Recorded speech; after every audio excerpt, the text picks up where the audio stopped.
Prostate मौत का कारण। सुबह एक मेल पेशेंट उम्र 62 साल लाया गया हॉस्पिटल इमरजेंसी में, तेज बुखार और शरीर पर सोजिश के साथ। वो बेसुध था। रिश्तेदारों ने बताया कि उनको पहले कोई हार्ट या सांस की दिक्कत नहीं थी, आज ही एकदम बेसुध हो गए। एग्जामिनेशन करने पर पता चला कि उनका पेट का निचला हिस्सा फूला हुआ है। गहन जांच करने पर पता लगा कि उनका यूरिन रुकने के कारण ब्लैडर यानी कि पेशाब की थैली ओवर डिस्टेंड हो गई और इसी कारण से पेट फूल गया। यूरिन के रास्ते में कैथेटर यानी कि नाली लगाई जाती है और 1.5 लीटर मटमैला पस से भरा यूरिन थैली में आता है। टेस्ट होने पर पेशेंट की किडनी फेल पाई जाती है।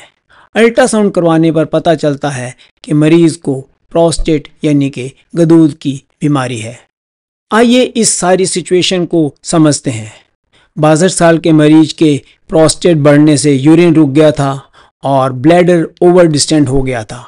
असल में प्रोस्टेट एक ग्लैंड है जो यूरिनरी ब्लैडर यानी कि पेशाब की थैली के मुंह पर स्थित होता है और 50 साल की उम्र के बाद अपने नॉर्मल वेट जो कि 18 से 20 ग्राम होता है उससे बढ़ने लगता है और पेशाब के रास्ते को ब्लॉक करने लगता है। तो ये लापरवाही कहाँ हुई, आइए जानते हैं मरीज के बेटे की जुबानी।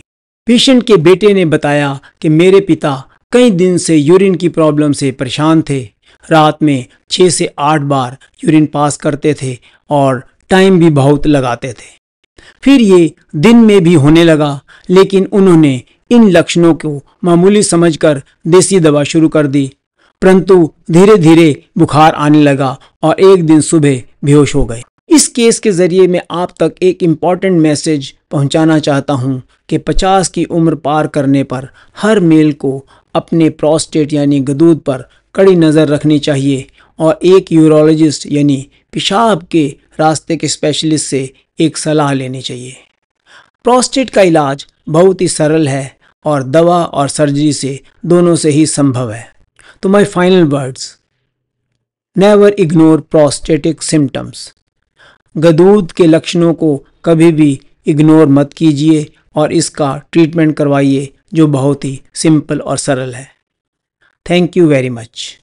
अगर ये वीडियो आपको अच्छा लगा हो तो सब्सक्राइब कीजिए, बेल आइकन को दबाइए और लाइक कीजिए।